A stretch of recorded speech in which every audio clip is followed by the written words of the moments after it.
Vale a pena ter funcionário? E aí, o que você acha? Olha, vamos simular aqui um caso, tá? Você tem um sonho e aí você abre a sua usinagem, que é seu sonho. Você trabalhou com isso há muito tempo, ou talvez a vida toda. Aí você quer abrir a sua usinagem, você quer ter o seu trabalho, né? Legal. Aí você vai começar a trabalhar e de repente a demanda de serviço, né, as condições vão te convidar a ganhar um pouco mais. Só que aí você vai ter mais trabalho e aí você precisa de funcionário. E funcionário tá difícil hoje. O cara bom, o bom funcionário, esse cara tá empregado. Geralmente esse cara tá empregado, né? Esse é o funcionário experiente, assíduo, né? Aquele que não falta. O cara bom, comprometido, bem, né? Comprometido com a vida, com o trabalho. É um ótimo profissional, mas também é um bom ser humano, né? Porque o cara tem uma conduta de vida boa, leve, saudável. Então o cara se cuida. Porque tem cara que sabe trabalhar, mas o cara não se cuida lá fora. Então o cara está sempre se complicando no ambiente de trabalho. Porque ele complica a vida dele lá fora e o ambiente de trabalho dele fica comprometido. Bom, mas enfim, pessoal. Vale a pena ter funcionário aqui no Brasil, aqui no nosso regime de CLT? Cara, é difícil. É muito difícil. Olha, por cima, para você ter um funcionário sob o regime de CLT, né, que é a carteira de trabalho ali, você vai ter que acrescentar 37% do que você paga para ele. Isso assim é um cálculo básico por cima. Então vamos supor que você pague ali 2.000, né, de salário, um exemplo, tá? Eu só estou chutando, não é que é 2.000 não, tá? Então você vai ter que pagar 37% a mais. Sobre encargos, coletação de tributos sobre isso, né? O fundo de garantia dele tem que ser recolhido, aí tem o percentual de 13º, de férias, né? Tudo isso, tá? E aí o funcionário CLT, muitas vezes, ele tem aquele compromisso, das 7 às 5 da tarde, é o horário comercial, quando o horário comercial, tá? Então tem muitos que não gostam de fazer hora extra, tem muitos que não gostam daquela esticadinha, fica bravo, né? E não tá errado, às vezes está certo, às vezes está errado, né? Depende muito aí do critério aí da empresa, da oficina em geral. Mas aí, amigo, você que está começando, você quer ter um bom profissional, você quer ter um cara bom trabalhando com você, só que como você vai sustentar essa situação? Porque um cara bom, ele custa dinheiro, não é verdade? O cara bom, você tem que pagar um salário acima da média para ele. Se a média na sua região é em torno de R$4.000, para um cara bom você vai ter que pagar no mínimo 4.700, né? No mínimo. Você tem que pagar acima da média, que é para garantir que ele seja fiel a você ali e ao seu regime, né, de trabalho, tá bom? A sua empresa. Então vocês imaginem só as dificuldades que existem, né? Aí tá, então vamos lá, vamos descartar CLT, porque CLT é muito complicado, você vai ter que ter, né, vai ter que adicionar isso aí no seu escritório, na contadora e tal. Aí tem a MEI. A MEI é uma boa alternativa, é uma boa opção, mas a pessoa tem que estar disposta também, né? E agora o regime de MEI, se o indivíduo conseguir comprovar que ele trabalha sob o regime de MEI há mais de 6 meses, que ele entra num certo horário, que ele tem que cumprir uma carga horária, que ele tem que fazer isso, ele tem os mesmos direitos de CLT. Se ele for brigar na justiça, ele vai ter os mesmos direitos de um CLT, né? Mesmo estando lá sob regime de MEI, tá bom? O regime de MEI, ele é um pouco diferente, porque você não tem que recolher ali o fundo de garantia, né? Tem alguns acordos formais que são feitos na hora de contratar o serviço. Só que aí, em troca disso, você pode pagar um pouco mais para o funcionário, né? E recolhe o INSS dele, né? O regime MEI, quando a pessoa aceita, é bom, tá? É bom, é bem bacana para se trabalhar. A outra forma de trabalho também é uma forma assim como se fosse uma empreitada, sabe? Fazer os bicos, né? Tem muito profissional bom que ele trabalha CLT numa empresa grande, consolidada, só que ele quer incrementar a renda dele.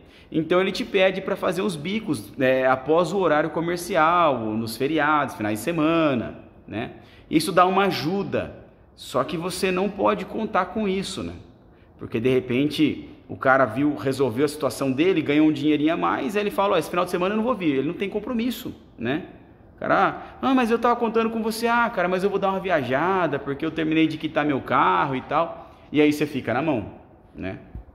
Então são dificuldades aí de você chamar uma pessoa para fazer um bico. Outro problema de ter funcionário, né, ou de alguém assim trabalhando, o exemplo assim, a experiência profissional, mas vamos supor que você está contando com aquele serviço. Você tem 6 eixos com chaveta, com rosca, com medidas fechadas, onde vai rolamento, polia e tal, eixos, né, um padrão médio aí. E aí você passa para a pessoa fazer e de repente a pessoa mata essas peças. Cara, esse prejuízo é seu, irmão. Você não pode descontar do cara, você não pode... Olha, fica bem complicado, né? Então a usinagem, ela tem umas dificuldades nesse aspecto, assim, mais a nível do profissional, a nível do caráter da pessoa, do comprometimento, porque a usinagem você sempre vai trabalhar com prazo e preço, né? Então, para você conseguir aumentar a renda, você tem que aumentar a sua demanda de serviço, você tem que ter mais serviço. E para você ter mais serviço, você tem que ter alguém que trabalhe com você. E para você ter alguém que trabalhe com você, você tem que confiar nessa pessoa, né? Porque fica muito frágil, né, o sistema. Você está ganhando um pouco a mais, só que se der uma mancada, o seu tombo é maior, né? Manter e preservar um bom funcionário vai exigir de você. Você vai ter que aumentar, por exemplo... Você vai ter que saber passar orçamento. Um erro clássico da gente é errar orçamento. A gente orça errado, orça barato, a gente conta, né, com um serviço que vai dar tudo certo, que vai sair de um jeito e de repente quebra a ferramenta, né? Quebra a broca, macho, ou perde o material, perde peça, tem que comprar de novo. Então são prejuízos, isso a gente não cota. Até talvez para ganhar, né, o orçamento, para ganhar da concorrência, a gente se submete a orçamentos bem assim limitados, e dificulta bastante, né? E aí você acaba perdendo. E aí quando o orçamento sai errado, irmão, aí demora assim, talvez semanas ou até meses para você se recuperar, dependendo do caso, né? Eu já tive muitas situações de orçamento errado. E a gente passa o orçamento, você visualiza e vislumbra aquele preço final, só que você não conta com os detalhes, os pormenores no caminho. Isso tudo é experiência. É a experiência que a gente vai adquirindo ao longo do tempo, né? Você sempre vai vendo o valor final. Puxa vida, olha isso aqui, orçamento 24 mil reais. Nossa, vamos ganhar. De repente você vai ver o material, sai 9 mil, né? Só que o tempo de construção que você vai trabalhar em cima desse material vai dar mais ou menos 21 dias úteis, né? Ali você já perdeu. Ali você já perdeu. Porque você vai ter que pagar o material, de repente você vai faturar isso aí em 2 vezes, 3 vezes, aí já não tem mais jeito, né? Aí você vai ter que rebolar para suprir essa janela aí. Pessoal, mas tá aí então, vamos lá recapitulando, para ter profissional hoje, né, trabalhando com você, o registro CLT ele é mais difícil. As grandes empresas têm gordura, né, se eu posso dizer assim, gordura para consumir, né? Eles conseguem manter funcionários sob regime CLT, pagando a tributação, né, pagando o salário, 13º e férias, as empresas já estabilizadas, consolidadas. Mas as empresas menores, elas são muito frágeis ainda, tem uma linha muito tênue, né? Se você errar, qualquer errinho que você tiver, vai te atrapalhar, vai desencadear uma bola de neve na sua vida, né? Então, para ter um funcionário CLT, para quem é pequeno, sabe, dificilmente, porque você vai ter que pôr um salário baixo, e ninguém se submete a trabalhar por salário baixo, né? Aí, então vou fazer um acordo formal, eu pago o mínimo, o piso da categoria na carteira e pago o resto por fora. Se essa pessoa se sentir prejudicada de alguma forma com você, ela vai te tacar no pau, cara, e aí seu tombo vai ser grande, né? Tudo bem, então descarta a possibilidade de CLT. MEI, o MEI é uma boa, né? Uma boa. Só que o MEI é o seguinte, se o cara conseguir comprovar que ele cumpre com você um regime, né, de tempo, ele entra sempre no mesmo horário, ele sai sempre no mesmo horário, né, há meses que ele trabalha assim, ele consegue adquirir direitos legais como se ele tivesse CLT. Então, se a pessoa brigar, né, for lá na justiça, ela consegue direitos de CLT. Então, ela tem direito a indenizações e tudo mais, né? Tá bom, então eu não quero MEI. Um jeito bacana de se trabalhar hoje é você achar um bom profissional, geralmente até um cara aposentado já, sabe? O cara que está aposentado, ele quer um servicinho formal, você chama esse cara e você paga para ele uma comissão. Cara, fica, ó, filé. Então você fala pro cara, ó, eu tô com esse lote de serviço aqui para entregar, né? E esse serviço aqui é o seguinte: eu vou deixar você trabalhar aqui na minha empresa, você vai usar minhas máquinas, minhas ferramentas, meus recursos, e eu vou te dar, por exemplo, 25% do orçamento final desse serviço aqui. Aí você faz os cálculos, né? Calcula, mostra para a pessoa, ou não mostra se você não quiser. Então você fala, aí você trata o pacote, você separa lá, ó, 20% ou 25%, né? E aí você fala só o valor. Cara, tá bom esse valor aqui? Você entrega para mim esse serviço pronto, daqui 28 dias eu te pago isso aqui, ó. E aí para o cara fica uma boa, quanto antes ele terminar, logo antes ele pega outra demanda de trabalho, e aí ele vai ajuntando, ele vai somando, agregando valores, e quanto mais ele trabalhar, mais ele vai ganhar, e você também, né? Então isso eu acho uma parceria legal, cara, uma parceria boa, né? De repente também a pessoa tem clientes, né? Você conversa com essa pessoa, né? Esse bom profissional, ele tem clientes, e aí ele traz o serviço dele, e aí você faz o inverso. Você fala, olha, o cliente é seu, né? O serviço é seu. Se você quiser trazer esse serviço para fazer na minha empresa, aí a gente pode fazer um cálculo aí, né? Uma porcentagem para mim e outra para você. E aí vocês vão entrando em acordo. Cara, isso é muito bacana de se fazer. É um método legal de trabalhar. Aí, por último, né? A última informação nessa questão de funcionário é você pegar alguém para ensinar, né? Quando você pega alguém para ensinar, aí você vai, por exemplo, na escola técnica, você vai num Senai, você vai num Centro Paula Souza, num Eduque da vida, num Baie, né? Aí você vai lá e conversa com professores, né? Com coordenadores pedagógicos ali, e aí eles vão indicar para você os melhores meninos, né? Os que apresentam ali um melhor comportamento, um melhor padrão de caráter, né?